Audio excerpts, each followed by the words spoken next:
पार्थाय प्रतिबोधितां भगवता नारायणेन स्वयं व्यासेन ग्रथितां पुराणमुनिना मध्ये महाभारतम्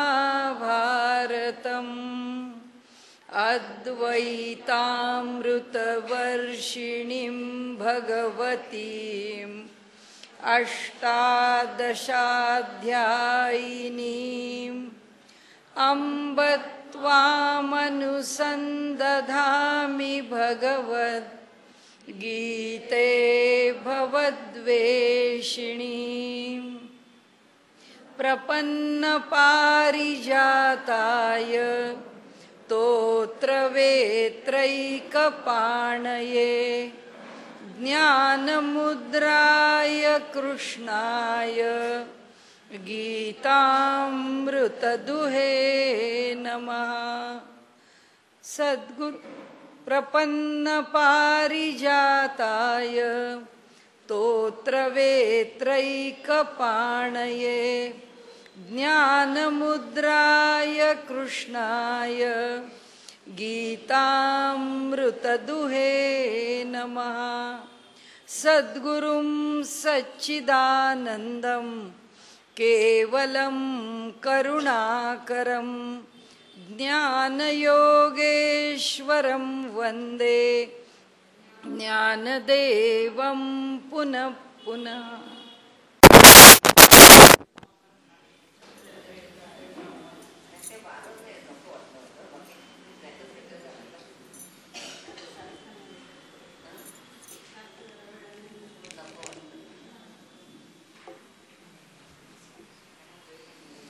पार्थाय प्रतिबोधितां भगवता नारायणेन स्वयं व्यासेन ग्रथितां पुराणमुनिना मध्ये महाभारतम् अद्वैतामृतवर्षिणीं भगवतीम् अष्टादशाध्यायिनीम् अम्ब त्वामनुसन्दधामि भगवद्गीते भवद्वेषिणीम् प्रपन्नपारिजाताय स्तोत्रवेत्रैकपाणये ज्ञानमुद्राय कृष्णाय गीतामृतदुहे नमः। सद्गुरुं सच्चिदानन्दं केवलं करुणाकरं ज्ञानयोगेश्वरं वन्दे ज्ञानदेवं पुनः पुनः।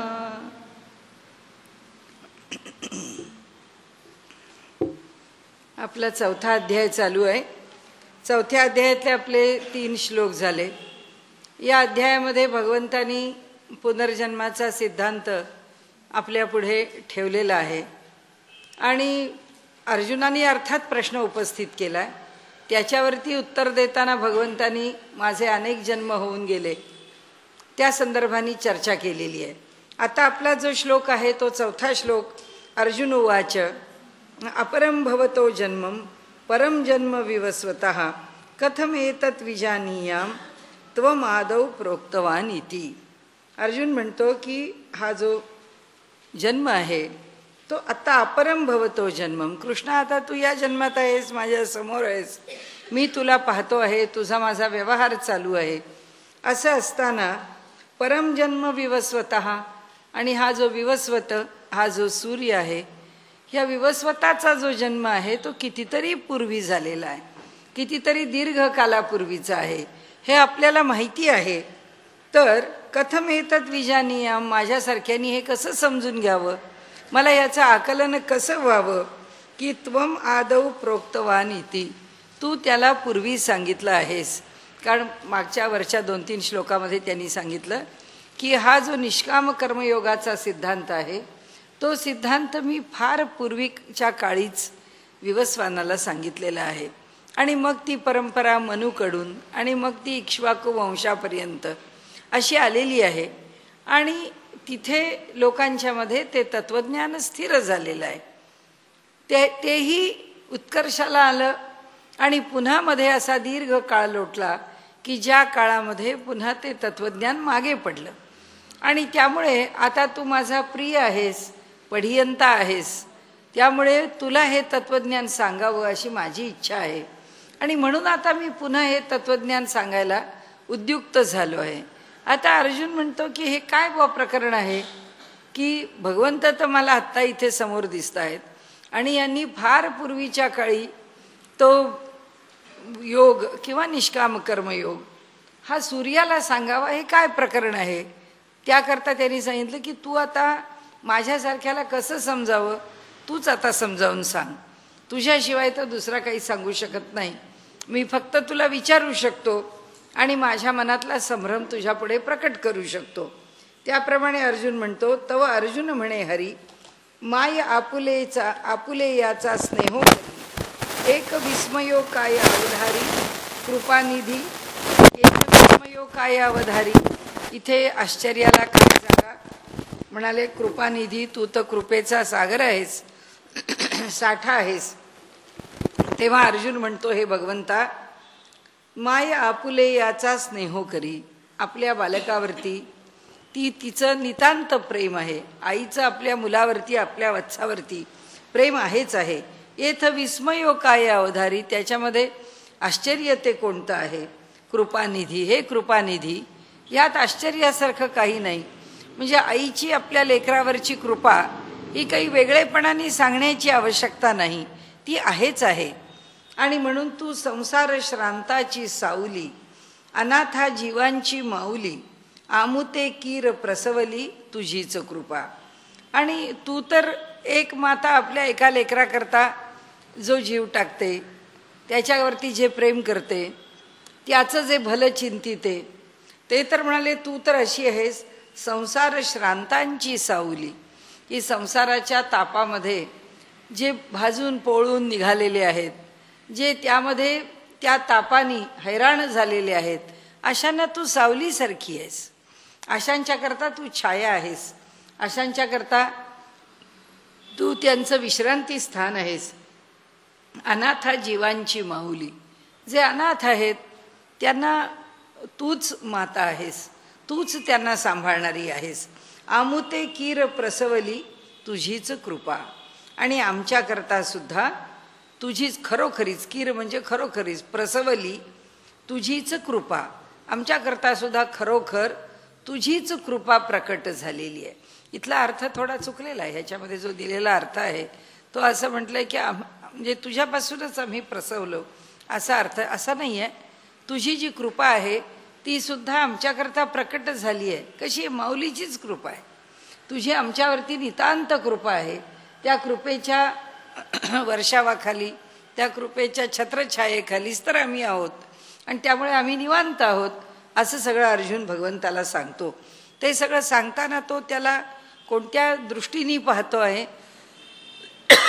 भगवान साक्षात माझी माऊली आहे ह्या भूमिकेतून ते वास्तविकवरती श्लोकामध्ये माऊली या अर्थाचा शब्द आलेला नाही आहे, पण इथे तो भगवंताला माऊली म्हणतो आणि भगवंताला म्हणतो की तुझी जी कृपा आहे ती कृपा आमच्यावरती आहेच आहे, ती आणखीन माझ्यावर बरसावी, आणखीन विशिष्ट रूपाने मी कृपावंत व्हावं.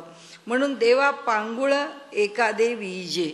समजा एखाद्या मातेला पांगळं मूल जन्माला आलं तरी जन्मवनी जोजारू साहिजे. त्यामुळे असं मूल जन्माला आलं की जन्मभर त्या मुलाची काळजी करणं, त्याला सांभाळणं, त्याची देखभाल करणं, हे काम शेवटी कोणाला करावं लागतं? आईलाच करावं लागतं. हे काम करणारी शेवटी आईच आहे. आणि त्यामुळे हे त्याचा जोजार म्हणजे त्याचा त्रास हो कोणाला होतो तर तो आईलाच होतो. आणि म्हणून हे बोलो काय तुझे तुझची पुढा.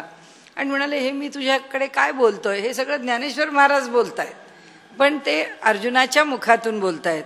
ते म्हणतायत की अरे भगवंता, तुझ्यासमोर हे मी काय बोलावं.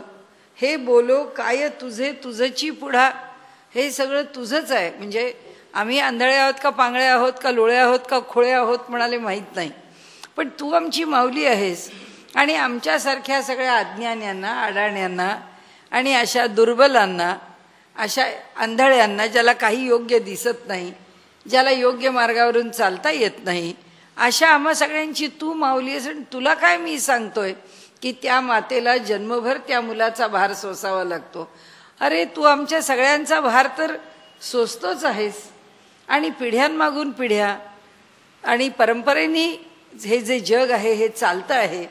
या जगामध्ये कोट्यवधी लोक जन्माला येत आहेत, जात आहेत, पुन्हा येत आहेत, जात आहेत. त्यांच्या प्रत्येक स्थितीचा भार तर तूच सोसतोयस ना, तो तर आम्हाला माहिती आहे ना. तरीसुद्धा मी तुझ्या पुढे काय बोलतो आहे, हे बोलो काय तुझं चिपुढा, तुझंच तुला मी काय सांगतोय हे. आता पुसेन जे मी काही तेच निके चित्त देई. आता ज्ञानेश्वर महाराज म्हणतात की विषय सोडून 2-4 ओव्या मला भगवंताच्या कृपेविषयी ज्या लिहायच्या होत्या त्या मी लिहिल्या, आता बास झालं, आता मी विषयाकडे वळतो. म्हणून ते म्हणतात आता पुसेन जे मी काही, आता मला जे काही विचारायचं आहे तेथ निके चित्त देई. तिथे निके शुद्ध, पूर्णपणे, योग्यपणे तुझं चित्त दे. तेवीची देवे कोपावे ना काही बोला एका. म्हणाले आता तू ऐकशील आणि मी जे काही बोलीन, तेवीची देवे कोपावे ना काही, तुम्ही अजिबात रागावू नका, तुमची मर्जी बदलू नका, बिघडू देऊ नका, तुमच्या मनामध्ये वेगळा भाव येऊ देऊ नका. देवे कोपावे ना काही बोला एका. मी जे काय बोलतो आहे त्याच्यावरती आपली खप्पा मर्जी होऊ नये. तरी मागील जे वार्ता तू आज सांगितली होती अनंता. आता तुला सांगतो, तू जे मला मागे बोललास, जी गोष्ट बोललास, ते नावे कमज चित्ता मानेची ना. ती काही एकही गोष्ट माझ्या मनाला, म्हणजे एकही तर्क असा उभा राहत नाही की ज्या तर्कामुळे तू जे सांगितलं आहेस ते मला पटेल. कारण त्यामुळे मला ते पटत नाही आहे अजून. मानेची ना, माझं चित्त काही ते मानत नाही. जे तो विवस्वतू म्हणजे काही, ऐसे हे वडिला ठाऊके नाही. तरी तुवाची केवी पाही उपदेशिला. अरे म्हणाले तू ज्या विवस्वताचं नाव घेतलंस, तर इथे हा कोण आहे हे माझ्या वडिलांना, आजोबांना, पणजोबांना त्यांना सुद्धा माहीत नाही. अशी कोणी व्यक्ती त्यांनी पाहिली आहे, बोलले, त्यांचं काही नातं आहे, त्यांचा काही परिचय आहे, इतिहासात त्यांचा काही उल्लेख आहे, असं म्हणाले माझ्या आजोबा पणजोबांना सुद्धा कळलं नाही. आणि म्हणजे काही हे ऐसे वडिला ठाऊके नाही, हे माझ्या मागच्या पिढीतल्या लोकांना सुद्धा माहिती नाही. तरी तुवाची केवी पाही उपदेशिला. आता तर तू आत्ता माझ्याबरोबर आहेस, तू त्यांना कधी उपदेश केलास, त्यांना सुद्धा तो माहिती नाही आणि तू त्यांना उपदेश केला सांगतोयस, काही कळत नाही. म्हणाले तो तरी ऐकी जे बहुता काळाचा आणि तू तव कृष्ण सापेचा. त्याचा जन्म जर विचारात घेतला तर तो फार पूर्वीच्या काळचा आहे आणि तू म्हणशील तर तू आत्ताचा आहेस. म्हणून गा ये मातूचा विसंवादू. म्हणून मला इथे ही मात म्हणजे हा तर्क मला काही सुसंवादी वाटत नाही. माझ्या मते हा तर्क विसंवादी आहे. या तर्काला कुठे योग्य असं माझ्या दिशेने विचार करायला जागा सापडत नाही आहे. आणि म्हणून ते म्हणतात तेवीची देवा चरित्र तुझे आपण काही काय जाणीजे. आता त्याचप्रमाणे आता मला असं वाटायला लागलं आहे की तुझं चरित्रसुद्धा अतर्क्यच आहे. तेही काही मला समजत नाही आहे, कारण तू काय म्हणतो आहेस ते कळत नाही आहे मला. म्हणून तेवीची देवा चरित्र तुझे, त्याचप्रमाणे तुझं चरित्र आहे. आपण काही काय जाणीजे, आपण काय जाणावं, म्हणजे मी काही तुझं चरित्र जाणू शकत नाही, मला काही तुझं चरित्र कळू शकत नाही. हे लटिके केवी म्हणजे एही हेळा. हेळा म्हणजे वेळा. म्हणाले इथे हे लटिके केवी म्हणजे, पण तू जे बोलतो आहेस ते बोलणं एकदम खोटंच आहे असं तरी मी कसं म्हणू. तुझ्या बोलण्याला मला खोटं पण म्हणता येत नाही आहे. आणि म्हणून आपण काही काय जाणीजे हे लटिके केवी म्हणजे एकी हेळा म्हणजे एक वेळा, एक वेळ हे खोटं आहे असं तरी कसं म्हणता येईल, असंही म्हणता येणार नाही. परी हेची मातू आघवी मी परियेसी तैसी सांगावी. परंतु हे सगळं जे काही आहे तुझ्या मनामध्ये आणि तू जो हा योग सांगितला आहेस असं सांगतो आहेस, आणि ही जी घटना तू माझ्या पुढे मांडतो आहेस ती फक्त माझ्या तर्काच्या कक्षेत येईल अशी सांग, मला समजेल अशी सांग, मी परियेसी तैसी सांगावी, मला श्रवण करता येईल, मला ऐकता येईल, मला कळून घेता येईल अशी सांगावी. ते तुवाची तया रवी केवी उपदेशू केला. तू एवढंच सांग की तू सूर्याला रवी केवू उपदेशू केला, तू सूर्याला केव्हा उपदेश केलास हे मला सांग बरं. श्री भगवान उवाच बहुनी मे व्यतीतानी जन्मानी तव चार्जुन तान्यहम वेद सर्वाणी नत्वम वेत्थ परंतप. हे परंतपा, हे शत्रुतापना अर्जुना, तुला सांगतो की बहुनी मे व्यतीतानी, मी अनेक जन्म व्यतीत केले आहेत आणि अर्जुना तुझेही अनेक जन्म झालेले आहेत. तान्यहम वेद सर्वाणी, त्या सगळ्यांना मी जाणतो, मला त्यांचं स्मरण आहे, मी केव्हा काय जन्म घेतला ते. नत्वम वेत्थ परंतप, पण त्याचं तुला स्मरण नाही आहे, ते तू जाणत नाही आहेस. तव कृष्ण म्हणे पंडुसुता तो विवस्वतू जई होता तई आम्ही नसो ऐसी चित्ता भ्रांती जरी तुझं. आता तुला पहिली गोष्ट सांगतो, तुझ्या तर्कात बसेल असा पहिला जे वास्तव आहे त्याकरताचा तर्कशुद्ध सिद्धांत तुझ्या पुढे मांडतो.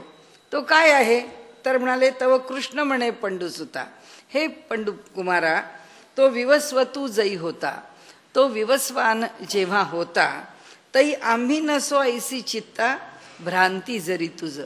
तुला जर असं वाटत असेल की जेव्हा सूर्य होता तेव्हा आम्ही नव्हतो, ही तुझी भ्रांत, ही तुझ्या ठिकाणचा व्यर्थ संशय, ही तुझ्या ठिकाणची शंका, ही व्यर्थ आहे, ही भ्रांती आहे, हे योग्य नाही आहे. आणि असा जो तर्क तुझ्या अंतःकरणात निर्माण झाला आहे की त्यावेळी जेव्हा सूर्य निर्माण झाला होता त्यावेळी मी नव्हतो, हे जे तुझ्या मनात आहे ही भ्रांती आधी काढून टाक. तरी तू गा हे नेणसी पै जन्मे आम्हा तुम्हासी बहु गेली परी तिये न स्मरसी आपली तू. आता म्हणाले परी तू गा हे नेणसी, परंतु तुझ्या हे लक्षात नाही आहे, तू हे जाणत नाही आहेस. पै जन्मे आम्हा तुम्हासी, पण आम्हाला आणि तुम्हाला म्हणजे तुला आणि मला असे अनेक जन्म घ्यावे लागलेले आहेत. बहुते गेली, पुष्कळ जन्म झाले, परी तिये न स्मरसी आपली तू, पण तू त्यांना स्मरत नाहीस. तुझे जे अनेक जन्म होऊन गेले त्या जन्मांचं स्मरण तुला नाही आहे. मी जेणे जेणे अवसरे जे जे होऊनी अवतरे ते समस्तही स्मरे धनुर्धरा. पण मी ज्या ज्या वेळी ज्या ज्या रूपामध्ये अवतीर्ण होतो ते सगळंच ज्ञान माझ्या ठिकाणी आहे, मला त्याचं स्मरण आहे, तुला कशाचंच स्मरण नाही. असं जेव्हा भगवंत सांगतात तेव्हा भागवतामध्ये भगवंताच्या अवतारांच्या विषयी एक सांगितलंय की भगवंत अवतार घेतो, भगवंत केव्हा अवतार घेतो, भगवंत किती अवतार घेतो. त्यांनी सांगितलंय की भगवंत सतत अवतार घेत असतो. या क्षणाला सुद्धा तो कोणा न कोणाच्या करता तरी अवतार घेतच असतो, कारण त्याच्या ठिकाणी कुणीतरी संकटात आहे, तो कोणाच्या रूपात येईल, कोणाच्या न कोणाच्या तरी रूपात येईल, तो कुणाच्या तरी रूपात येऊन त्याच्या संकटाचं हरण करील. जसे लोक नर्मदा परिक्रमेला जातात तेव्हा नेहमी सांगतात की तो नर्मदा मैयाचा पूर्वी प्रवास फार कठीण होता. त्या कठीण प्रवासातून जात असताना लोकांना कधी भुकेचं, तहानेचं, कधी पैशाचं, कशाचं न कशाचं तरी त्या ठिकाणी संकट येत असे. त्या प्रत्येक संकटाला दूर करण्याकरता प्रत्येक वेळी मनुष्यच आपल्या ठिकाणी समर्थ असे असं नाही, कधीतरी असहाय्य परिस्थिती निर्माण होते की काही खायला मिळत नाही किंवा स्वतःच्या जवळचे सगळेच्या सगळे पैसे तिथे लोक लुटून घेत असत. ते लुटले गेलेले जे पैसे आहेत ते पैसे आता काही खरेदी करायचं तर काही घेता येत नाही. पूर्वीच्या काळी अंगावरची वस्त्र काढून घ्यायचे, एका वस्त्राने प्रवास करावा लागायचा, अशा मोठ्या अडचणी येत असत. तर लोक असं म्हणतात की मनुष्याला खूप अडचण आली, मोठी त्याच्या अडचणीच्या काळामध्ये नर्मदेनी परीक्षा घेतली तिच्या परीक्षेला जर तो उतरला तर नर्मदा मैया त्याला केव्हा ना केव्हा तरी दर्शन देते. आणि प्रत्येकजण असं म्हणतो की नर्मदा परिक्रमा करणाऱ्याला नर्मदा मैया दर्शन देतेच. ती कोणत्या रूपात दर्शन देते हे क्वचित कळेल नाही तर कळणार नाही, पण ती दर्शन देते ही वास्तवता आहे असं म्हटलं जातं. आता असे कितीतरी शेकडो प्रवासी प्रवास करत असतात, शेकडोंच्या शेकडो अडचणी असतात. त्या अडचणीमधून काढण्याकरता, त्यांना बाहेर काढण्याकरता ती नर्मदा माता प्रतिक्षणी काही ना काही कार्य करत असते. ती कोणत्या ना कोणत्या तरी रूपामध्ये निर्माण होते. आपण जर बिडकर महाराजांचं चरित्र वाचलं तर बिडकर महाराजांच्या चरित्रामध्ये कशी नर्मदा परिक्रमा झाली आहे त्यांनी सांगितलं. मोठी खडतर परिक्रमा केलेली आहे त्यांनी, आणि परिक्रमा करताना नर्मदेचा किनार सोडला नाहीये, तिचं दर्शन सोडलेलं नाहीये. आता हा रस्ता अवघड आहे तर आपण ह्या रस्त्याने जाऊ नये असं त्यांनी कधी केलेलं नाहीये. तिचा किनार नाही सोडायचा तर एक ठिकाण असं आलं की ज्या ठिकाणावरती आता रस्ताच शिल्लक राहिला नाही, मोठा कडा आहे उंचीवरती आणि खाली एकदम नर्मदा मैया वाहती आहे. आता काय करायचं? आता ह्या रस्त्याने जर नाही गेलो आपण तर तिचं दर्शन अंतरेल, आणि तिचं दर्शन तर अंतरायचं नाही. तर त्यांनी विचार केला, ठीक आहे, आपण जो निश्चय केला आहे तो निश्चय महत्त्वाचा. त्यांनी तिथून त्या कड्यावरून खाली उडी मारली, जे होईल ते होईल. आणि त्यांनी जेव्हा खाली उडी मारली त्यावेळी खाली त्यांनी पाहिलं, ते म्हणाले खाली एक वाघीण आणि तिची पिलं बसलेली होती. मला त्यांचंही भय वाटलं नाही आणि मलाही काही झालं नाही. नर्मदा मैयानी माझी परीक्षा घेतली की मी वरून तो रस्ता सोडून देतो भिवून देहाला, का मी खाली उडी मारतो. बरं, उडी मारेपर्यंत साहस केलं, ते साहस टिकतं का ते पण तिने पाहिलं. आणि मी खाली उतरल्यानंतर सुद्धा तिने एवढा मोठा हिंस्र प्राणी माझ्यासमोर त्याच्या बछड्यांच्या सहित दाखवला, मला त्याचं दर्शन घडवलं. म्हणजे मी तिथून पुढे गेलो. अनेक प्रसंग आहेत की जेव्हा त्या वनामधून ते जात आहेत, त्या वनामधून जाताना सुद्धा पाणी नाही, खायला नाही, हात पाय सगळे, त्या जंगल इतकं दाट आहे की त्याच्या फांद्यांनी, झुडपांनी, काट्यांनी सगळ्या शरीरावरती जखमा झालेल्या आहेत, पायांनी चालता येत नाही. अशी परिस्थिती. ते म्हणाले आता काही हा देह टिकत नाही. इतका त्या देहाला त्रास झाला. ते तिथून जात असताना शेवटी पोटात अन्न नाही, प्यायला नाही पाणी, शरीरावरती वेदना. आता हे शरीर टिकायचं कसं? शेवटी एका ठिकाणी श्रांत होऊन पडले आणि त्यांना असं दिसलं की एक गवळण तिथे दुधाचा अंडा घेऊन आलेली आहे आणि त्या गवळणीने त्यांना दूध दिलं. ते दूध प्यायले आणि काही काळ त्यांना झोप लागली आणि उठले तर ते तंदुरुस्त झाले. सगळ्या वेदना दूर गेल्या, सगळे शरीराची दुर्बलता दूर गेली. पुन्हा प्रवास सुरू झाला आणि मग त्यांना असं वाटलं की त्या गवळणीच्या वेशामधली ती नर्मदा मैयाच होती. तिने येऊनच आपल्याला दूध दिलं आणि आपल्याला तारलं. सांगण्याचा हेतू इथे असा आहे की भगवंत प्रतिक्षणी भक्ताकरता अवतार घेतच असतो. कुणाकरता कोणत्या रूपात, कुणाकरता कोणत्या रूपात. आपण कितीतरी वेळा पाहतो एखाद्या ढिगाऱ्याखाली सापडलेलं लहानसं मूल 30-30, 40-40 तास त्या ढिगाऱ्याखाली असतं. वास्तविक श्वास घ्यायला सुद्धा जागा नाही, इतकं लहान मूल आहे. त्या लहान मुलाला अन्न पाण्याच्या शिवाय ते डिहायड्रेट होईल, त्या मुलाला ते भुकेनी शॉक बसेल, ते मूल जाईल. त्याची सबलता काय, त्याच्या ठिकाणी सामर्थ्य काय, पण ते मूल जिवंत राहतं. हे जेव्हा आम्ही पाहतो तेव्हा ईश्वराला ज्याच्याकरता जे करायचं असतं ते तो करत असतो, तो नेहमीच करत असतो. फक्त एकच आहे की त्यांनी आपल्याकरता करावं असं खूप आतून वाटतं, पण त्याच्यावरती पूर्ण श्रद्धा आपल्या बाजूने टाकावी आपल्याकडून होत नाही. आपण ये यथा माम प्रपद्यन्ते, पुढे आहेच आपल्याला श्लोक, तांस तथैव भजाम्यहम्. लोक जसे माझ्याशी व्यवहार करतात त्याचप्रमाणे मी त्यांच्याशी व्यवहार करतो. कारण असं आहे की ज्याची जेवढी श्रद्धा तेवढं त्याला प्राप्त होतं. म्हणून इथे भगवंतांनी सांगितलं की मी प्रत्येकाकरता आहेच. समर्थांनी त्याचं फार चांगलं आश्वासन दिलंय. सदा सर्वदा देव सन्निध आहे, कृपाळूपणे अल्पधारिष्ट पाय. लहानशी आमची परीक्षा घेतो, फार मोठ्या परीक्षेला आम्हाला बसवत नाही. त्याला माहिती आहे आमची ताकदच एवढीशी आहे, आम्ही काय मोठ्या परीक्षा देणार त्यांनी घेतल्या तर. पण त्याही परीक्षेला आम्ही उतरत नाही, कारण आम्ही फार अधीरे आहोत. आमचं अधीरेपण जे आहे ते ईश्वराच्या ठिकाणी दृढ निष्ठा ठेवू शकत नाही. ती निष्ठा जी आहे ती अविचल निष्ठा पाहिजे, ती अविचल निष्ठा राहत नाही. इथे भगवंत सांगतात की अरे तुझ्याकरता मी काय करत नाही, तुझ्याकरता मी सगळं करतो.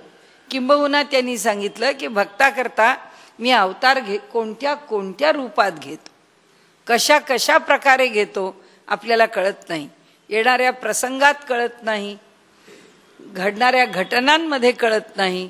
अशा कितीतरी गोष्टीत आपण हिरकणीची गोष्ट ऐका की जी सत्य घडलेली घटना आहे, की कुठून चालतीये, कुठं चालतीये, कडे किती, कसे, तिला भान नाही. पण तरीसुद्धा त्या सगळ्या भानरहित स्थितीत तिला योग्य प्रकाराने सुरक्षितपणे उतरवून तिच्या घरी तिच्या मुलापर्यंत नेलं. कुणी नेलं? ईश्वराची कृपाच असावी लागते. आणि म्हणून इथे भगवंतांनी सांगितलं की आपल्याला कळत नाही, परंतु ईश्वर आपल्याकरता कोणत्या ना कोणत्या तरी रूपात प्रकट होत असतो. ह्या दिशेने जाऊ नको, त्या दिशेने जा.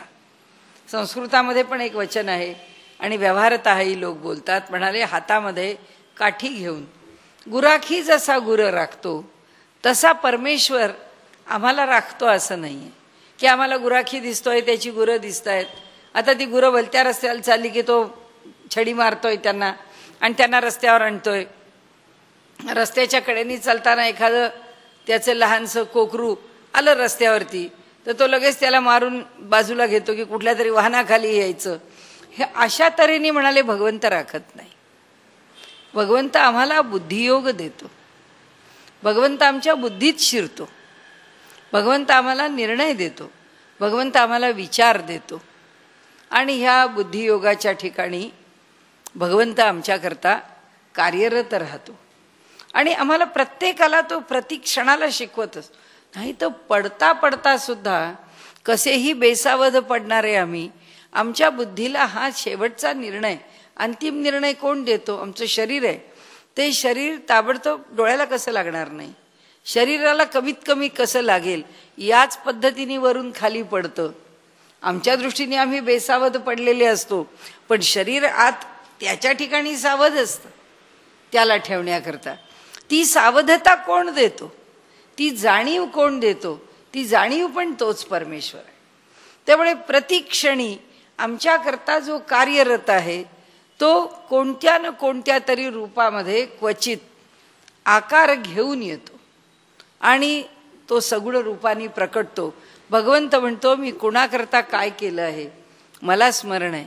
त्याच्या सर्वज्ञतेचं हेच तर आपल्याला कोड आहे की भगवंताला एक सर्वज्ञता आणि त्याची सर्वत्रता या दोन गोष्टी आपल्याला कधी समजूच शकत नाही.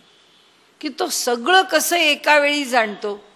आपल्या प्रत्येकाच्या अंतःकरणाला तो त्याच क्षणी तितक्याच प्रामाणिकपणे आणि तितक्याच पूर्णपणे जाणत असतो.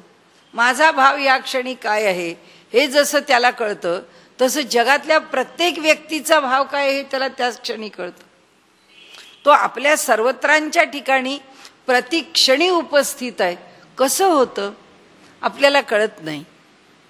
ईश्वराचं हे जे सामर्थ्य आहे त्याला मग आपण शब्द काय वापरले? कर्तुम अकर्तुम अन्यथा कर्तुम असा आहे तो. की तो जे करण्यासारखं आहे, जे मनुष्य करू शकतो किंवा जे करण्याची कल्पना आम्ही करू शकतो ते तर परमेश्वर करतोच. अकर्तुम हे कसं करणार? हे करणं शक्य आहे का? किंवा असं काही करता येतं का? किंवा आमच्या कल्पनेच्या पलीकडचं जे करणं आहे ते सुद्धा अकर्तुमच आहे. आम्हाला कळूच शकत नाही. कोणत्या पद्धतीने भगवंत ती गोष्ट घडवून आणतो सृष्टीमध्ये आम्हाला कळत नाही.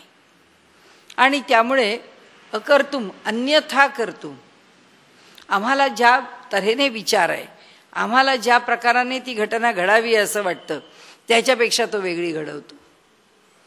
त्याची आई म्हणते बाळा शंकरा शंकराचार्यांना म्हणते की अरे मला त्या नदीवर जायला फार त्रास होतो रे, इतक्या लांबून त्या नदीवर जाऊन रोज आंघोळ करून येणं मला फार अवघड आहे, तर काय करावं, माझ्या म्हातारपणी काय होईल? काही नाही म्हणाले, नदीच तुझ्या घरापासून व्हायला लागेल, तुला कशाला लांब जायला पाहिजे, नदीच जवळून व्हायला लागते. हे अन्यथा कर्तुम आहे, आईला सुद्धा कळत नाही. आईचा अंतकाल जवळ आला की तू माझ्या जवळ ये, तर मी तुला संन्यासाला हो म्हणाले. तुझ्या अंतकाळी मी तुझ्या जवळच असेन आणि तुला माझ्या जवळच तुझा देह सोडता येईल. आणि खरोखरीच आईचा अंतकाळ आला. भगवान म्हणजे शंकराचार्य यांनी आईला मृत्यूसमयी ईश्वराचं दर्शन घडवायचं म्हणून भगवान शंकरांचं दर्शन घडवलं. आई म्हणाली, हे रूप मला नाही आवडत, मला कृष्णाचं रूप आवडतं, मुरली मनोहराचं रूप मला आवडतं. ते म्हणाले, ठीक आहे, तुला कृष्णाचं दर्शन होईल. त्याप्रमाणे आईच्या डोळ्यापुढे कृष्णाचं दर्शन झालं. ती भगवंताची मूर्ती प्रकट झाली आणि भगवान श्रीकृष्णांनी आईला दर्शन दिलं. अन्यथा कर्तुम, आईला काय कल्पना आहे की आपल्या मनात यावं आणि आपल्या मुलांनी पुरं करावं, आपल्या मनात यावं आणि आपल्या मुलाकडून आपल्याला पाहिजे ते घडावं. सामर्थ्यशाली पुरुष आहे, त्यांचं सामर्थ्य ब्रह्माचंच सामर्थ्य आहे, परमेश्वराचंच सामर्थ्य आहे. आणि त्यामुळे तो अन्यथा कर्तुम आहे, अकर्तुम आहे आणि कर्तुम आहे, हे सगळं आम्ही जाणतो आणि त्याचं सामर्थ्य आम्ही आमच्या परीने शब्दात पकडायचा प्रयत्न करतो. भगवंत म्हणतो, अर्जुना तुझ्यासारख्याला सुद्धा नाही न कळत आहे, तुला सुद्धा नाही कळत आहे, कारण मला सगळ्याचं स्मरण आहे, तुला स्मरण नाही, कारण ते स्मरण ठेवण्याचं सामर्थ्यच नाही, ते सामर्थ्यच मिळालेलं नाही आहे. आणि म्हणून ते सांगतात, मी जेणे जेणे अवसरे जे जे होऊनी अवतरे. याकरता आपण आत्तापर्यंत एवढं बोललो. आता भगवंताच्या ठिकाणी जेव्हा लोकांनी त्यांना आळवावं की भगवंता तू काही कर आम्हाला सांभाळ, भगवंता तू काही कर आम्हाला सांभाळ, असं म्हणत राहील तर त्याला जेव्हा योग्य वाटेल तेव्हाच तो सांभाळणार आहे. म्हणून आपण उपनिषदांचं एकच वचन पुन्हा पुन्हा लक्षात ठेवण्यासारखं आहे. सगळ्या उपनिषदांचं सार त्या वचनामध्ये आहे. यमे वैश वृणुते तेन लभ्या तस्यैष आत्मा विवृणुते तनुस्वाम. तो ज्याला वरतो, तो ज्याला स्वीकारतो, त्याच्या समोरच तो आपली तनु प्रकट करतो. त्याने स्वीकारलं पाहिजे. म्हणून ते सांगतात, मी जेणे जेणे अवसरे जे जे होऊनी अवतरे ते समस्त ही स्मरे धनुर्धरा. धनुर्धरा, माझं चरित्र हे मला पूर्ण माहिती आहे, मी केव्हा काय केलंय. भरे इतिहास संशोधक माझ्या चरित्राची चिरफाड करो आणि त्यांच्या मनाने माझं नवीन चरित्र तयार करो, मला काही फरक पडत नाही, कारण त्याचा साक्षी मी आहे. आणि त्यामुळे ज्या दिवशी याच्यामध्ये फार गोंधळ निर्माण झालेला असेल त्या दिवशी मी कुणाला तरी जन्माला घालतो ना. उगाच आले का एकनाथ महाराज ज्ञानेश्वरीची प्रत शुद्ध करायला, कारण त्यांना कळलं की ज्ञानेश्वर महाराजांनी ज्ञानेश्वरी लिहिली, सोडून दिली, निघून गेले. त्यांनी काही कोणी एडिटर पाहिला नाही, त्यांनी काही कोणी पब्लिशर पाहिला नाही की अरे बाबा ही आता छापली पाहिजे, निदान आपल्या डोळ्यापुढे 5-25 तरी आवृत्त्या निघू द्या, असं काही ज्ञानेश्वरांना वाटलं नाही. ज्ञानेश्वर महाराजांनी काही केलं नाही, लिहिली, विषय संपला, निघून गेले. आता लोक आपल्या हातानीच हस्तलिखितामध्ये पोथ्या करायला लागले. त्या पोथ्यांच्या मध्ये इतके दोष निर्माण झाले की भगवंताला माहिती आहे. आता आपण इथे लिहिलंच आहे की ज्ञानेश्वर महाराज साक्षात विष्णूच आहे, दुसरं कोण आहे? विष्णू स्वरूपच आहे. विष्णूचा भगवंताच्या अंतःकरणामध्ये ती ज्ञानेश्वरी कोरलेली आहे. भगवंत म्हणतात, आता या ज्ञानेश्वरीत फार चुका झाल्या हो, मग आता काय करायचं? मग नाथ महाराजांना सांगितलं त्यांनी की बाबा आता तुम्ही या, कसे या, कुठून या, मला कुठे भेटा, काय काम करा. जेव्हा ज्ञानेश्वरी संपेल तेव्हा नाथ महाराजांच्या शेवटच्या ओव्या आपण वाचणारच आहोत की नाथांनी सांगितलं की त्यांच्या आज्ञेप्रमाणे मी ज्ञानेश्वरीची प्रत शुद्ध केली. भगवंतांनी आपल्या अवताराची प्रयोजनं सांगताना सांगितलंय पुढे की भगवंत म्हणतो हे सगळं माझ्या ठिकाणी रेकॉर्डेड आहे, ही कधीही न गडबड करणारी हार्ड डिस्क आहे, काय प्रॉब्लेमच नाही म्हणाले. की केव्हा मला जेव्हा हे सगळं सुधारावंसं वाटेल त्या क्षणी मी सुधारेन. आणि म्हणून भगवंत इथे सांगतात, सगळं काही माझ्या स्मरणात आहे, सगळं काही माझ्यापासून घडतं आहे. आणि म्हणून मग काय, भगवंत विश्वास ठेवतोय, भगवंतावर माझा विश्वास आहे, भगवंत सगळं स्मरणात ठेवतो आहे, मग आम्ही कशाला काही करायचं. न ते श्रांतस्य सख्याय देवा. म्हणून आम्ही आपले खुशाल झोपलो. आता पण ती ज्ञानेश्वरीचा अभ्यास तरी आपण कशाला सांभाळतोय. भगवंत जाईल या पिढीपासून पुढच्या पिढीपर्यंत. पुस्तक बरं आहे जाडजूड, डोक्याखाली घ्यायला बरं आहे, घेतलं डोक्याखाली झोपलो. आम्हाला त्यांनी सांगितलं आहे की जसं फार अंगावरती उत्साहाने अनेक गोष्टी घेऊन हे कार्य मला केलं पाहिजे याचा अहंकार जसा मिरवू नये, तसं गाफील पण राहू नये. आणि म्हणून उपनिषदांनी आम्हाला सांगितलंय, न ते श्रांतस्य सख्याय देवा.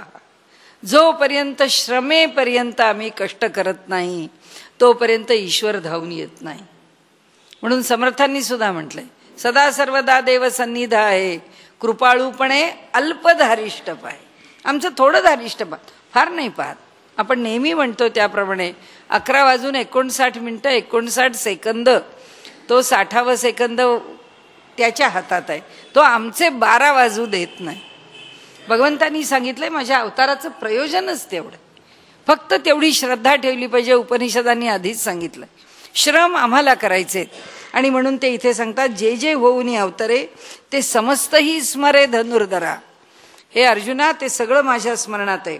अजोपी सन अव्ययात्मा, मी जन्मरहित आहे, मी अव्यय आहे, माझा कुठेही व्यय होत नाही, माझा कुठेही खर्च होत नाही, मी अविनाशी आहे. भूतानाम ईश्वरोपी सन, सर्व भूतमात्रांचा मी अधिपती आहे. प्रकृती स्वाम अधिष्ठाय, ज्या प्रकृतीला मी निर्माण केलेलं आहे, जी प्रकृती माझ्या अधिष्ठानावर उभी आहे, त्याच प्रकृतीला संभवामी आत्ममायया. पण तोच मी, ज्या माझ्यापासून निर्माण केलेली माया आहे त्या मायेला वश होऊन मी तिच्यातून जन्माला येतो. मी जेव्हा सगुण रूप धारण करतो तेव्हा मला स्वतंत्र जन्माला यायचं आहे असं येत नाही. माझ्या अधिष्ठानाने जी प्रकृती निर्माण केली आहे त्या प्रकृतीला मी वश होतो, त्या प्रकृतीला मी शरण जातो आणि त्या प्रकृतीला सांगतो की आता असं असं करायचं आहे. रामचरित्रामधला चेहरा कसा, रामचरित्राची बॉडी लँग्वेज कशी, प्रकृतीबाई तुम्ही ठरवा, पण आम्हाला हे चरित्र असं घडवायचं आहे. प्रकृतीच्या स्वाधीन केलंय, मग प्रकृती सांगते रामाची देहयष्टी कशी असली पाहिजे, रामाचा चेहरा कसा असला पाहिजे. त्या प्रकृतीबाई ठरवतात, त्या रामाला रूप देतात. सगुण रूप आणतो कोण? प्रकृती आणते. आता कृष्णचरित्र आहे, आता कृष्णचरित्रामध्ये भगवंताचं रूप कसं? रामापेक्षा वेगळं आहे, रामापेक्षा मधुर आहे, रामापेक्षा लढिवाळ आहे. आणि हे नरसिंहाचं रूप घेतलंय ते कसं आहे? अकराळ विक्राळ आहे.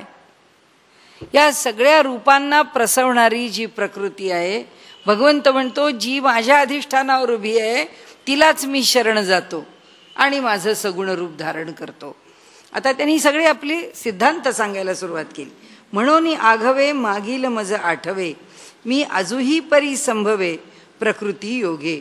म्हणून कारण सांगतो म्हणाले तुला अर्जुना, की म्हणून मला माझे मागचे सगळे जन्म जे आहेत ते आठवतात. कारण का? मागील मज आठवे, मी अजूही परिसंभवे. अजू मी अज आहे, मी जन्माला येणारा नाही.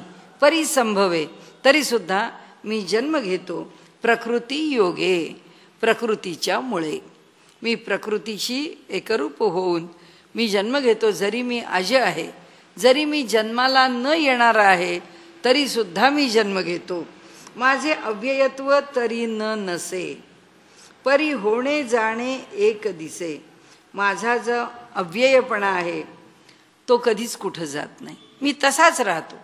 मी जन्माला आलो, मी वेगवेगळी रूपं घेतली, मी अनेकांकरता अनेक रूपांनी प्रकट होत असतो, तरीसुद्धा मी जो अव्यय आहे त्याला एवढाही धक्का लागत नाही. म्हणाले परी होणे जाणे एक दिसे, ते प्रतिबिंब मायावशे माझाची ठाई. पण तरीसुद्धा होणे जाणे एक दिसे. जे होतं निर्माण होतं, जे निघून जातं, ते कसं दिसतं? ते प्रतिबिंबे मायावशे. ते काय होतं? ती माझाची ठाई, माझ्याच ठिकाणी माझंच प्रतिबिंब पडावं, अशा प्रकारे त्या मायेला वश होऊन मी प्रकट होतो, भासमान होतो. भगवंत म्हणतो की या प्रकृतीच्या अधीन होऊन मी माझं रूप प्रकट करतो, या प्रकृतीच्या अधीन होऊन मी माझी लीला करतो. हे सगळं जे आहे हे करत असताना माझं येणं जाणं हे जे सगळं आहे हे खरं माझं रूप नव्हे, हे खरं माझं स्वरूप नव्हे. माझं मूळ स्वरूप मी अजय आहे, अव्यय आहे, भूतानाम ईश्वर आहे. असा मी असलो तरीसुद्धा मी ह्या प्रकृतीला निर्माण करून तिच्या आश्रयाने, कारण मी सगळ्यांच्या विषयी अत्यंत कणव अंतःकरणात धरतो. म्हणून मला सगळ्यांचं प्रेम आहे. मला ही जी सृष्टी मी निर्माण केली आहे त्या सृष्टीविषयी मला प्रेम आहे. म्हणून त्यांच्याकरता मी प्रकट होत राहतो, मी रूप धारण करतो. म्हणून माझाची ठाई, ते प्रतिबिंब कुठे निर्माण होतं? मायेच्या वशे, मायेला वश होऊन माझ्याच ठिकाणी एक प्रतिबिंब निर्माण होतं. म्हणून माझी स्वतंत्रता तरी न मोडे. त्यामुळे मी कितीही रूप प्रत्येक क्षणाला धारण करत असलो तरीसुद्धा माझं स्वतंत्रपण काही मोडत नाही. परी कर्माधीनू ऐसा आवडे. पण तरीसुद्धा म्हणाले मी कर्माला अधीन आहे असं मात्र दिसत राहतं. तेही भ्रांतिबुद्धी तरी घडे एरवी नाही. कारण कोणाला वाटतं की भगवंत सारखा कर्म करत राहिला, भगवंत सारखा कर्म करतोय. आता ते म्हणतील बाई तुम्ही तर प्रवचनात सांगता त्याप्रमाणे तो जो प्रत्येक क्षणाला जन्म घेतो तर त्याला उसंतच नाही, कारण त्यांनी त्या भक्तांच्या करता धावपळ करत जन्म घेत राहावेत. पुन्हा लोकांना जन्माला घालायचं म्हणून ब्रह्मदेवाच्या रूपाने एक कारखाना चालवावा, विष्णूच्या रूपाने दुसरा कारखाना चालवावा सगळ्यांना सांभाळण्याचा, आणि शंकराच्या रूपाने कालानी पक्व झालेल्याला घेऊन जावं, हा पण एक कारखाना चालवावा. हे म्हणाले तो सारखं काम करत राहतो. तुम्ही सांगता की हा एवढा स्थिर आहे. कसं हो? म्हणाले माझी स्वतंत्रता तरी न मोडे, परी कर्माधीनो ऐसा आवडे. आवडे म्हणजे असा तो दिसतो. मी सारखा कर्म करतो आहे असं दिसतं. तेही भ्रांत बुद्धी तरी घडे. हे कुणाला दिसतं? जो भ्रांत आहे त्याला दिसतं. त्याला वाटतं, ज्याच्या अंतःकरणामध्ये संशय आहे. त्याचं कारण आहे संशय का आहे? आपल्याला या त्रिगुणामध्ये होणारं जे ज्ञान आहे त्या ज्ञानाचे निकष लावून आम्ही जेव्हा विचार करतो किंवा तर्क करतो तेव्हा त्या तर्कामध्ये एकाच वेळी क्रियाशीलता आणि त्याच वेळी स्थिरता आम्हाला समजू शकत नाही. की भगवंत त्याच्या ठिकाणी स्थिर आहे परंतु तो या प्रकृतीच्या अधीन होऊन तो कार्यवश आहे, आम्हाला कळत नाही. आता वास्तविक पाहता हे सगळा सिद्धांत ते आम्हाला शिकवतात. हा निष्काम कर्मयोग काय आहे? हा तोच आहे की जीवानी आपल्या ठिकाणी कोणत्याही वृत्तीमध्ये न अडकता, निष्काम भावामध्ये कोणतीच वृत्ती नाही आहे, त्या निष्काम वृत्तीमध्ये राहून ती निष्काम भावना अंतःकरणामध्ये ठेवून हा सगळा क्रियाकलाप जो काही व्यवहार करायचा आहे तो करायचा आहे. तो व्यवहार कोण करतो? प्रकृती करते. आमची प्रकृती जी आहे, देह जो आहे तो व्यवहार करतो. आता या प्रकृतीच्या ठिकाणी व्यवहार करत असताना कधी चुकून चुकलं, कधी चुकून बरोबर आलं, कधी रागावला, कधी लोभावला, याला अडचण नाही आहे. तो म्हणतो ही जी प्रकृती आहे ती तिच्या पातळीवर तिला जो व्यवहार करायचा आहे करतीये. देह देहाच्या पातळीवर नाचतोय, नाचू दे. देह देहाच्या पातळीवरती वेगवेगळे अनुभव घेतोय, घेऊ दे. तो घेतोय. आता आपण असं का बोललो? कारण रामकृष्ण परमहंसांना कॅन्सर होतो, भोगावा लागतो. रमण महर्षींना कॅन्सर होतो, भोगावा लागतो. मग आता त्यांना का भोगा? ते म्हणतात मी कुठे भोगतोय? माझ्या उजव्या हाताला कॅन्सर झालाय, तो हात भोगतोय, तो हात म्हणजे मी नाही आहे. त्या हाताला जे झालंय ते हात भोगेल. हात कोण आहे? प्रकृती आहे. मी म्हणजे प्रकृती आहे का? मी म्हणजे प्रकृती नाही आहे. भगवंत आम्हाला काय शिकवतात? हेच शिकवतात. भगवंत म्हणतात, ह्या जगामध्ये सगुणात येऊन मी जो व्यापार करतो, त्या व्यापारावरून जो शहाणा आहे, ज्याची बुद्धी भ्रांत नाही आहे, ज्याची बुद्धी माझ्या चरित्रामध्ये स्थिर आहे, तो ओळखतो की यातलं मी काही करत नाही, यातलं सगळं प्रकृती करते. मी जसा आहे तसा आहे. मी फक्त तिला सांगतो, माझ्या अधिष्ठानावरती ती कार्य करत राहते. मला प्रत्येक वेळी धावावं लागत नाही. समजा मोदींनी एखादा GR काढला आणि त्यांनी सांगितलं हे स्वच्छता अभियान राबवा. झालं, एकदा त्यांनी हातामध्ये झाडू घेऊन आम्हाला दाखवलं 15 ऑगस्टला मी कसा झाडतो ते. आता रोज काय आमच्या गल्लीत झाडाला मोदी येतात का? येत नाहीत. प्रत्येक गावागावामध्ये स्वच्छता अभियान त्यांच्या एका सहीनी भारतभर राबवलं जातं. त्या व्यक्तीला काही करावं लागत नाही. ते एक काम करतायत का? त्यांच्या रोज 100 कामं हातावेगळी करतायत. प्रत्येक काम, प्रत्येक ज्या ज्या खात्याशी निगडीत आहे ते खातं ते कार्यक्षमतेने काम करत असतं. तसं आहे हा जो ईश्वर आहे, हा ईश्वर फक्त प्रकृतीला संकल्पना देतो. हा फक्त सांगतो की संकल्प असा आहे की आता आम्हाला जन्माला घाला, आता आम्हाला तिथे प्रकट करा. हा भक्त आहे, हा फार भेटीची इच्छा धरतो आहे, तर ह्या भक्ताला भेट द्या. तर द्या पंचमहाभूत आमच्याकडे. किंवा त्या रूपामध्ये नसेल भेट द्यायची तर द्या वेगळ्या प्रकारांनी भेट. ज्या प्रकारांनी भेट घ्यायची आहे त्या प्रकाराने ईश्वर प्रकट होतो. आणि ते कोण प्रकट करतं? प्रकृती. इथे बसलेल्या ईश्वराला काय फरक पडलाय? काही नाही. जेव्हा प्रकृती रिपोर्टिंग करते भगवंताकडे की भगवंता तुमचं काम झालं, ते म्हणतात ठीक आहे, काम झालं, भक्ताचं काम झालं. भक्ताला भगवंत भेटला, भगवंत जिथे आहे तिथे राहिला. प्रकृतीला सांगितलं ते काम प्रकृतीने केलं. भगवंत म्हणतात हे ओळखा. त्यांनी आम्हाला सांगितलं की म्हणाले परंपरी कर्माधीनू ऐसा आवडे, तेही भ्रांत बुद्धी तरी घडे एरवी नाही. ज्याच्या बुद्धीमध्ये ईश्वराच्या कर्तृत्वाविषयी, ईश्वराच्या अस्तित्वाविषयी, ईश्वराच्या सामर्थ्याविषयी ज्याच्या अंतःकरणामध्ये भ्रांती आहे, संशय आहे, त्याच्याच ठिकाणी हे घडतं. अन्यथा इतरत्र घडत नाही. तरी घडे एरवी नाही. संतांना असं कधीच वाटत नाही. संतांना यातलं काही वाटत नाही. संतांना माहिती आहे उलट आहे. भगवंत जेव्हा संतांच्या वरती लोक काही प्रसंग आणतात, परिस्थिती आणतात, त्यावेळी संत सांगतात भगवंताला, भगवंता अरे तू हे कशाला सोडवायला आलास?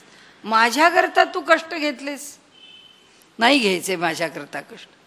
आमच्यासारख्याला जर एखाद्याला चुकून असा भगवंत भेटायला आला तर आम्ही पहिल्यांदा करणे लावून त्याची जाहिरात करू, मला भगवंत भेटला, मला भगवंत भेटला.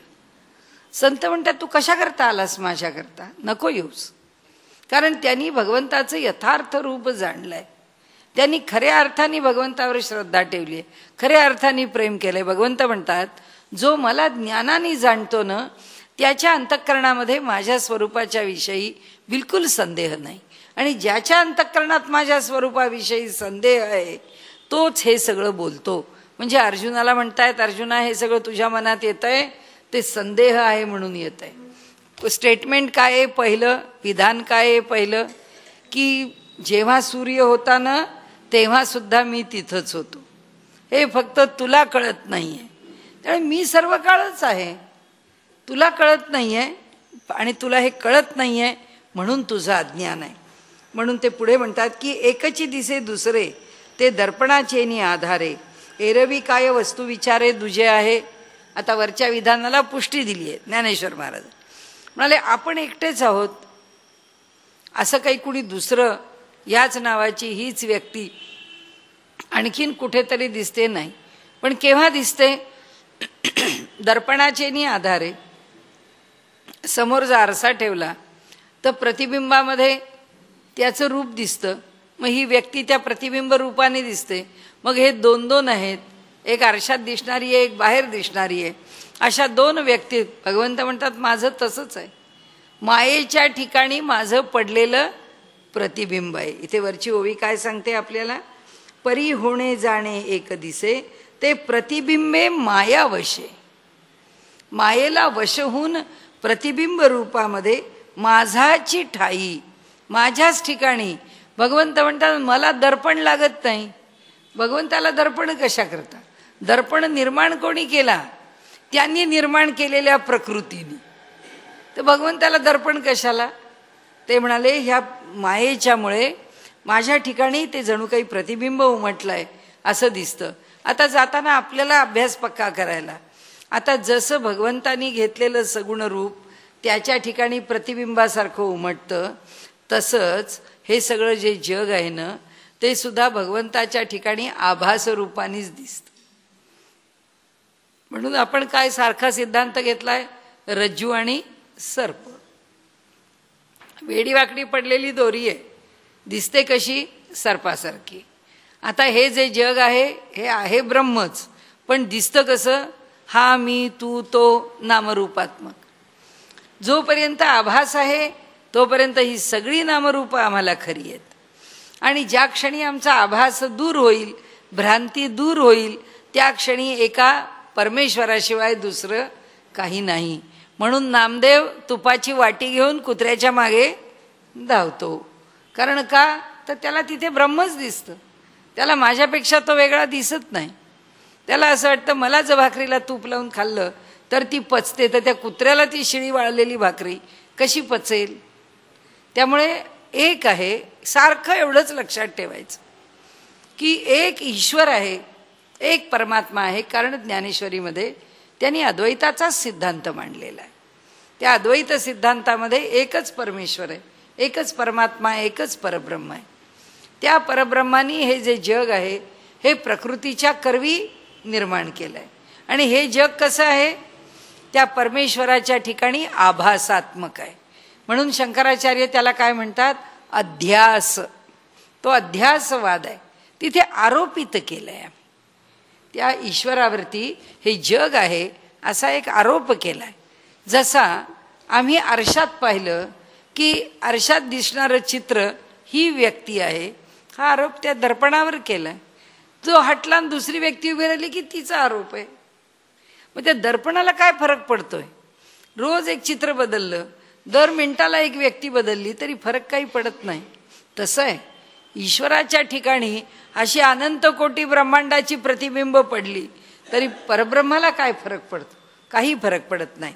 म्हणून ते सांगतात तरी एकची दिसे दुसरे, ते दर्पणाचेनी आधारे, एरवी काय वस्तू विचारे दुजे आहे.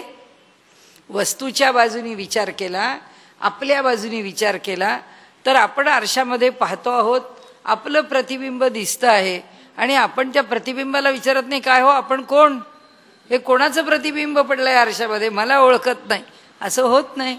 आपलंच प्रतिबिंब. एका वस्तूला दुजेपण दर्पणाने दिलं, एका वस्तूला द्वैत कुणी दिलं? त्या अद्वैताला द्वैत आमच्या मनातल्या दुजेपणाने दिलं. आणि तैसा अमूर्तची मी किरीटी, परी प्रकृती जई अधिष्ठी. तसा हे अर्जुना लक्षात ठेव, मी काही मूर्तत्वाला येणारा नाही, मी काही आकाराला येणारा नाही. मी निर्गुण आहे, मी निराकार आहे. परी प्रकृती जई अधिष्ठी, तई साकारपणे नटे नटी कार्या लागी. पण प्रकृतीच्या अधिष्ठानावरती मी तई साकारपणे म्हणजे सगुणपणाने मी आकार घेतो. सगुणपणा किंवा सगुण रूप मी धारण करतो. आणि नटे नटी म्हणजे मी नाट्य करतो.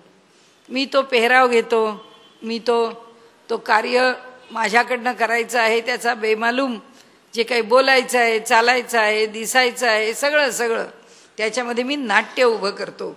नटे नटी, जसं नटानी अभिनय करताना बरोबर त्या पात्रावर हुकूम पोशाख बोलणं करावं तसं मी करतो. कार्या लागी, विशिष्ट कार्या लागी मी विशिष्ट होतो. मी कुठे स्त्री होतो, आता मी कुठे पुरुष होतो. लाखा कोल्हाट्याच्या चरित्रामध्ये तो कोल्हाटी होतो, त्याच्यामध्ये त्या चरित्रामध्ये तो तिथे लाखा कोल्हाट्याची कन्या होतो. भगवंत वेगवेगळ्या रूपामध्ये तिथे प्रकट होतो. ती लाखा कोल्हाट्याची कन्या कुठे आणि प्रकृतीला घेऊन उभा राहिलेला कोल्हाटी आणि त्याची खेळ करणारी मुलगी, हे दोन वेगळे कुठे. मग हे सगळे आपण केव्हा तरी ती कथा बघू. पण सांगायचा हेतू असा की भगवंत वेगवेगळे रूप आपल्या भक्ताकरता वेगवेगळ्या रूपामध्ये प्रकट करतो. यदा यदा हि धर्मस्य ग्लानिर्भवति भारत अभ्युत्थानम अधर्मस्य तदात्मानं सृजाम्यहम्.